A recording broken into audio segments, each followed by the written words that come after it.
이렇게 만나 뵙게 돼서 반갑고요. 소중한 토요일에 이렇게 저한테까지 시간을 할애해 주신 여러 선생님께 먼저 감사 인사를 드리겠습니다. 이상지혈증에 관심을 많이 가져주셔서 요새 우리나라 콜레스테롤 조절이 많이 잘 되고 있는데 덕분에 그래서 심장병 예방도 예전보다 잘 되고 있다 하고 감사 인사를 드리도록 하겠습니다. 그냥 오늘 이상지혈증에 대해서 30분 계속 얘기하시면 고혈압하고 당뇨 얘기도 듣고 그래서 좀 이제 많이 배가 고프실 텐데 그래서요.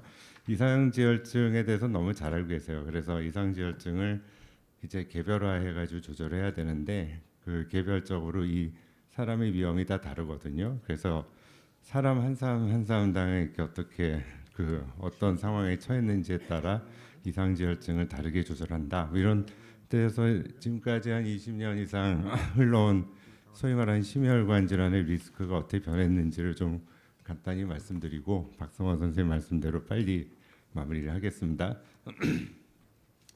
좀 택시에서 내려가지고 좀 그래서 예전에 2001년에 이제 NCP3 가이드라인이 나와서 처음에는 CHD 리스크라고 불러서 CHD를 한자로 치면 총이라고 나와요. 그래서 총 맞은 사람들이다. 그래서 코로너리 하트 디지즈 이렇게 부른 게 25년 전이죠. 최근에 이걸 이제 범주를 넓혀서 카디오베스큘라 디지즈에서 CVD 리스크라고 하는데 최근에 나온 여러 가지 아메리칸 어소시에이션 가이드라인에서는 더 범주를 넓혀서 ASCVD 리스크라고 부르는 거 알고 계실 거고요. 이거를 제 나름대로 풀어서 말씀을 드리면 그 카디오 세레브로 페리퍼럴 베스큘라 디지즈를 총청하는 그 죽상경화성 질환이다 이렇게 얘기를 합니다. 그래서 한 사람 한 사람의 ASCVD를 프리벤션을 하면 프리벤션 이전에 프레딕션을 잘해야 된다 해서 개별적인 리스크를 제대로 예측하자 그런 거고요. 2001년에는 간단했어요. 그 오른쪽에 변할 수 없는 non modifiable 리스크에서 남자 45, 여자 55세 그리고 이때는 가족성 심혈관 질환만 따졌죠. 2000년대 그리고 말씀 들으신 고혈압, 당뇨, 그 담배 피시는 분들 이게 이제 LDL 말고 하는 소위 말하는 5 메이저 리스크였는데 최근에는 아테로스클로시스의 범주가 늘어서 약간의 그 디베이트가 있지만 무증상이라 하더라도 아테로스클로틱 벌든이 이제 건강검진 등등으로 우연치 않게 밝혀지는 사람들 최근에 대두가 되고 있는 고혈압에선 이미 많이 문제를 인식을 하고 계시지만 크로닉 키드니 디지즈, 그 인플라메이션 그리고 디슬리피데미 중에 LDL 말고도 중성지방이 높다든지 HDL 낮다든지 하는 거를 좀 더 폭넓게 보고 있고요. 최근에 우리가 2000년대 초반에 아주 포에스 스터디가 나온 이후에 스타틴이라는 약이 25년을 지금 휩쓸지 않습니까? 그래서 약간 그 리피드 또는 스타틴 에스펙트로 리스크를 정리하자면 LDL을 낮춤으로써 좋아지는 리스크 또는 스타틴을 씀으로써 낮아지는 리스크를 일단 메이저 리스크라고 보는 견해가 있고 나머지를 그냥 레지듀얼 리스크 이렇게 보는 견해도 있죠. 여기는 리피드에서도 아까 말씀드린 non LDL 파라메터가 포함이 되고요. 그거 말고도 아까 보여드린 modifiable 리스크 거기 오베시티가 이제 들어가기 시작했고 나머지 조절도 가능할 수도 있지만 아래로 내려갈수록 가능하지 않은 그런 리스크들을 레지듀얼 리스크라고 얘기를 합니다.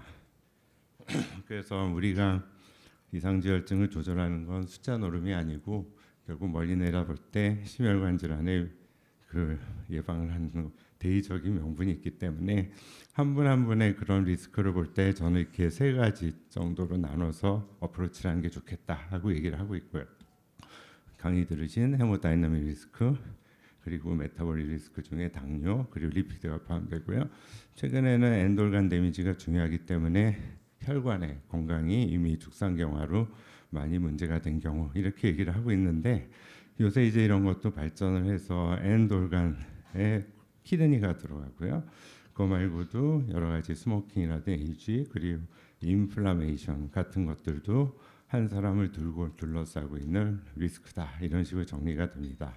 그래서 우리가 의사 노릇을 저도 25년 하고 있지만 우리가 정할 수 없는 건 언제 어디서 어떤 상황에 어떻게 환자를 만나게 되는 건 우리가 정할 수가 없죠. 그래서 한 분 한 분 진료실을 문을 열고 들어오신 분한테 이분이 어디에 서 있는지 이런 거를 정확하게 이상지혈증을 포함해서 판단을 잘하시는 게 중요하다 말씀드리고요. 이제 빨리 지난 20몇 년 동안 뭐 미국 심장학회, 유럽 학회 등등에서 리스크를 어떻게 정의하고 있는지를 보여드리겠습니다. 뭐 당뇨는 이미 얘기를 들으셨으니까 그런데 2001년에 NCP3 가이드라인에서는 굉장히 무시무시하게도 모든 당뇨가 다 고위험군이다. 총 맞은 사람이나 마찬가지다 해서 심지어는 심근경색하고 똑같은 위험이다. 막 이렇게 봤죠. 사실 이때 논란이 있었습니다. 오에시스 스터디 때문에 나온 건데 그래가지고 뭐 어제 당뇨 진단한 사람도 그렇게 위험하다는 거야? 뭐 이런 식으로 했지만 일단 그렇다고 쳐해서 시간이 지났는데 살짝 이제 당뇨도 약간 계층화를 시키고 있는 그런 게 있죠. 2013년 아메리칸 어소시에이션 가이드라인에서는 LDL 190 이상인 당뇨나 ASCVD가 있는 당뇨가 제일 우선순위 가장 위험이 높다 이런 식으로 얘기를 하고 있고요. 그거 말고도 고혈압이라든지 여러 가지 멀티플 리스크가 있는 당뇨는 예외 없이 고위험군이라고 인정을 하는데 시간이 지나니까 그런 당뇨 말고도 조금은 그 위험을 잘 봐야 되는 당뇨가 있다 해서 한편에 이제 2018년 가이드라인에서는 다이비티스 스페시픽 리스크 인핸서라고 여러 가지를 열거합니다. 뭐 오래된 당뇨 그리고 엔돌간 데미지에서 약간의 프로테인 유리아 그리고 GFR 떨어진 거 레티노 뉴로패티 있는 그리고 약간의 사지의 혈액순환이 안 돼서 EBI가 0.9 미만 이런 사람들이 이제 리스크를 올리는 당뇨다. 이런 게 없는 당뇨는 조금 위험이 낮은 당뇨다 하는 식으로 이제 차별화를 하고 있죠. ESD 가이드라인에서는 이런 거를 이제 very high, high moderate risk라고 당뇨도 이제 분류를 하고 있는데요. 아까 보여드린 리스크 인핸서에서 본 것처럼 듀레이션이 10년 미만의 당뇨는 약간 위험이 덜하고 아니면 반대로 ASCVD, 탈계 노간 데미지, 뭐 마이크로베스큘라 디지즈가 전부 있는 거. 그 여기서 재밌는 건 키드니 나중에 말씀드리겠지만 예전에는 GFR이 60 미만으로 스테이지 3 이상의 크로닉 키드니 디지즈만 위험이 높다고 얘기를 했는데 이렇게 프로테인 유리아가 가미가 돼서 사무체 요발이 조금 높다 하더라도 프로테인 유리아가 30 이상이면 very high risk다 하는 식으로 이제 당뇨를 정의를 하고 있습니다. 그리고 2000년대부터 이제 미국 심장학회에서 슬슬 당뇨성 체질을 거론하기 시작했거든요. 저기 이제 공항 선생님도 앉아 계시지만 그때부터 이제 메타볼릭 신드롬 해가지고 대사증후군이라는 얘기가 나오기 시작했고요.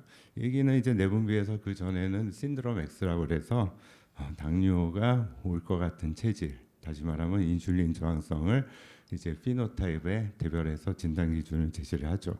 우리나라는 남자가 당뇨가 거의 중년에 많이 생기고요. 여자는 이제 환갑 이후에 완경 이후에 많이 생기게 되는데 약간 딱 문 열고 들어오신 분들이 관상이 이런 분들이죠. 그래서 약간 배둘레임이 있으면서 당뇨는 아닐지라도 혈당, 고혈압이 아닐 때도 혈압 이런 게 조금 높은 것 같고 그러다 좋은 콜레스테롤이 낮고 중성지방이 150 이상 높은 사람들 약간 이런 복부위 많이 있는 사람을 얘기를 하고요. 예전에 NCP3 가이드라인의 2000년대 초반에는 가령 예를 들자면 환갑이 넘은 할머니가 할머니라는 건 좀 죄송하죠. 초년 초로의 분들이 BMI가 이 정도 되고 당뇨는 아닌 것 같은데 고혈압은 아닌 것 같은데 이 정도인데 중성지방 높고 HDL 낮은 경우 이런 분들은 사실 겉으로 보면 멀쩡해요. 근데 이런 분들 그 당시엔 10이어 리스크 계산을 해봐도 별로 안 나온다는 거죠. 사실은 메타볼릭 신드롬 5개 다 갖고 있잖아요. 근데 그 당시에는 당뇨나 고혈압이 아니라는 이유로 10이어 리스크가 10% 미만, very low 리스크라고 얘기를 했는데 2018년 알고리즘을 돌리면 7.5% 이상이면 중간 위험이 되거든요. 그래서 요새 2025년 이 세상에서는 당뇨성 체질의 위험을 좀 더 높게 평가를 하고 있다. 이런 식으로 말씀을 드리죠. 근데 이 메타볼릭 신드롬은 당뇨가 이미 온 사람, 고혈압이 있는 사람을 다 포함해서 너무 스펙트럼이 높기 때문에 이런 분들한테 명확한 당뇨나 고혈압이 있는 경우에는 relatively short term 5, 10year 리스크를 보고서 접근하는 게 맞고요. 아직 그렇지 않은 분들한테는 많이 쓰이지는 않지만 소위 말하면 라이프롱 하는 롱텀 리스크를 적용해 가지고 이 환자가 나한테 평생 올 환자다 하는 식으로 얘기를 하면은 좀 더 그 넓은 시각을 보고 접근을 하셔야 된다고 생각을 합니다. 뭐 ACCVD 이미 있는 분들은 뭐 너무나 뻔하죠. 그 베스큘라 스펙트럼 제가 좋아하는 이런 걸 봤을 때 오른쪽에 거의 완전히 가신 분들이니까요. 근데 코로나리 아까 세브로 페이퍼 베슬 다 아테로스클로시스가 생기는데 약간 다른 면이 있어요. 그 코로너리 아터리 같은 경우는 당연히 이렇고 스트로크 있고 아니면은 페이퍼 아터리 디지가 있는데 약간 이상지혈증의 포인트 오브 뷰를 보면은 LDL이 좀 더 좌지우지하는 것은 코로너리 아터리이고 사지로 갈수록 머리로 갈수록 넌 LDL, 넌 리피드 리스크 예를 들면 고혈압, 당뇨 그리고 이제 스모킹 같은 것들이 좀 더 일을 많이 하는 그런 약간의 그 혈관의 부위별 차이가 있다 하는 것이죠. 이럴 때 아까 대두가 되는 건 소위 유럽에서는 경동맥의 50% 이상이 무증상 축산 경우가 있으면 베리 하이 리스크라고 하는데 과연 이런 증상이 없으면서 아테로스클레로틱 버든이 있는 분들이 과연 위험이 높냐 하는 것은 유럽하고 그 미국의 그 시각 차이가 현격하게 나죠. 유럽은 아주 심합니다. 뭐 50% 이상 스테노시스가 메이저 에피카디얼 코로너리 아터리 있거나 케이션 스코어가 100이 넘거나 아니면 케로티드 플락이 있는 경우는 무조건 위험하다 이렇게 얘기를 하는데 유럽에서는 아직까지는 무증상이면 질환이 아니기 때문에 ACCVD 있는 거랑 똑같이 보지 말자 해서 다른 위험이 좀 있는 것 같은데 좀 더 정확히 보고 싶으면 그럴 때 이제 코로나리 케이션 스코어도 해보고 케오티드도 해보는 그런 보조적인 의미로 이제 사용을 하는 거죠. 예를 들자면 이런 겁니다. 뭐 건강 검진을 했어요. 그래서 체스트 CT를 찍었는데 여기 보시죠. 이렇게 보면 LAD의 프록시말 리전에 캐시피케이션이 두 개가 참깨처럼 딱 박혀 있는 이 중년의 남자, LDL은 70밖에 안 되고 고혈압, 당뇨도 안 하고 담배도 안 피고 이런 분들한테 과연 아톨바스타틴을 최고체 대용량 80%를 먹이고 플라빅스를 먹여야 되느냐 하는 게 이제 퀘스천이죠. 고백하자면 이게 제 사진입니다. 그래서 아직도 저는 고민을 하고 있습니다. 이런 거가 이제 문제되는 아주 그레이존이라는 뜻이라고 해서 재밌게 한번 보여드리죠.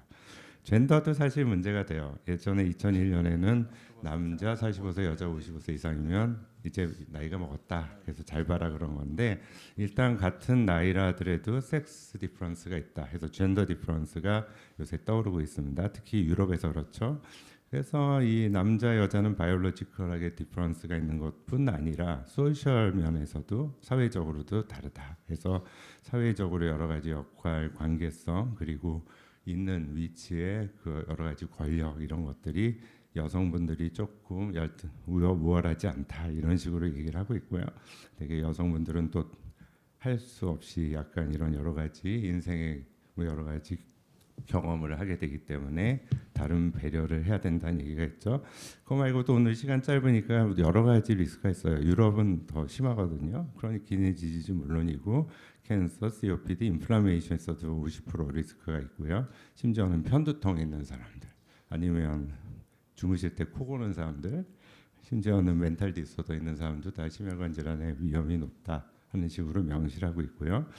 전 슬라이드 보여드린 여성분들은 이렇게 임신 전후에 고혈압이라든지 당뇨가 생기는 분들 심지어는 조산이나 사상 같은 거 하는 것도 위험을 높이는 경우가 되기 때문에 대개 40세 미만이라 하더라도 이런 경험을 하신 분들 조기 폐경이 오신 분들은 위험성을 높게 보자 하는 얘기를 말씀드리고 넘어가고요. 되게 그거 말고도 소시오 이코노믹하게 일은 많이 하는데 월급은 적고 아니면은 너무 지치고 육아 또는 사회활동으로 이런 것도 그 심혈관 질환의 위험을 높이는 거다 하고 명시를 하고 있습니다. 이 나이는 재밌는데요. 아까 45세, 55세 이상 남녀가 위험성이 높다는 식으로 얘기됐는데 점점 이제 낮아지는 거죠. 2013년엔 남녀 불문하고 40세 이상. 그 이제 2018년에는 20세 미만이라 하더라도 명확한 가족성 고지혈증이 있으면 약을 써라 하는 식으로 점점 낮아지고 있고요. 대개 20세 이상이어도 그 심혈관 질환에 가족력이 있고 LDL이 160 이상인 사람들 아니면은 LDL 콜레스테롤 190 이상인 사람들은 사티를 먹어라 하는 식으로 돼 있습니다. 그래서 사실 20년 전에 저도 하던 고민인데 과거의 나이 연령이 지금하고 똑같을 거야. 지금 60세가 과거 60세보다 더 건강하게 살지 않습니까? 그래가지고 에이지 면에서는 유럽에서는 남자는 65세면 고령인데 여자는 75세로 상향 조절을 한다든지 이런 이제 차별화를 시작하고 있고요. 심지어는 10year 리스크 캘큘레이터 알고리즘에서도 70세가 넘어가면 스레이시홀드를 높게 봐서 이 젊었을 때 7.5%면 고위험군인데 하면은 가령 나이가 많았을 때 7.5%는 중간 위험 정도 된다. 그래서 나이에 의한 위험을 조금 약간 순하게 보는 그런 흐름이 있다 말씀드려요. 크로닉 키드니 디지즈 많이 들어보셨을 텐데 아까 보여드린 대로예요. 그래서 최근에는 2020년 이후에는 프로테인 유리아가 들어가서 예전에는 GFR이 60 미만이면 고위험이었는데 60 이상이 된다 하더라도 이렇게 알부민 유리아가 심하게 나오면은 크로닉 키드니 디지즈로서 죽상경화 위험이 올라간다 이런 식으로 돼 있죠. 그거 말고도 여러 가지 이제 얘기가 있는데 결국 요체는 한 사람 한 사람 그냥 잘 보고 여러 선생님들의 촉이 중요하다는 거죠. 말씀드린 그런 내용이 다 숨어 있는데 여기서 보시면은 여러 가지 나중에 보시면은 다 드릴게요. 알고 있고 이제 시간 절약해야 되니까 마지막 3분을 이용해서 ESG 가이드라인 보면 아까 말씀드린 대로 사회적으로 뭐 소외되고 약간 복부 비만이 있고 안 움직이고 스트레스 받고 심지어는 사이카이트릭 디소더가 있고 임뮨 인플라메이터리 디소더 있고 이런 얘기가 여기서 다 나와요. 그리고 재밌는 거는 이제 신진호 교수님 강의를 들었는데 약간의 죽상경화성 질환의 위험성에 고혈압하고 약간 수렴하는 그런 현상이 벌어져서 심지어 이상지혈증의 가이드라인에서도 HF 피브릴레이션이라든지 AV 하이퍼트로피 같은 게 나오는 게 요새의 추세다 하는 거를 말씀드리고 넘어가도록 하겠습니다. 결국 ASCVD는 열심히 예방을 해야 되는데 처음에 이상지혈증의 조절이나 그런 목표를 세우는 알고리즘이 혈관에 기름이 낀 아테로스크레시스를 기반으로 해서 과거 20년 동안 이제 발전이 되었다면 최근에는 아테리오스크레시스 고혈압이 이쪽으로 많이 간다고 저는 생각을 하는데 맞겠죠? 그러고 말고도 혈전의 발생 이런 아테리오스크레시스 앤드 트롬보시스 쪽으로 그 프리벤션이 좀 더 폭넓게 진화하고 있다 이런 식으로 말씀을 드리고 이런 의미에서 디슬리피디아미를 조절하자 그래서 LDL을 많이 낮추자 하고 마지막 말씀 한마디 드리고 물러가겠습니다. 그 LDL이 100 미만, 70 미만, 55 미만이면 된다 뭐 이렇게 얘기를 하는데 사실 2000년대는 미만 그러니까 69면 된다는 의미가 있었지만 최근에는 그게 아니라 그거보다 1이라도 높으면 뭐래도 해라 하는 뜻이기 때문에 그 도달점에 대해서는 가령 그 고위험군이 왔을 때 LDL이 71이다 하면 50%를 낮추라는 거거든요. 그래서 도달면에서는 최근에 LDL 콜레스테롤 나쁘다는 건 여전하고 심지어는 절대치로서 20대까지 낮춰도 상관이 없다 하는 게 요새 추세라고 말씀드리고 나머지는 Q&A에서 성실한 답변하겠습니다. 감사합니다.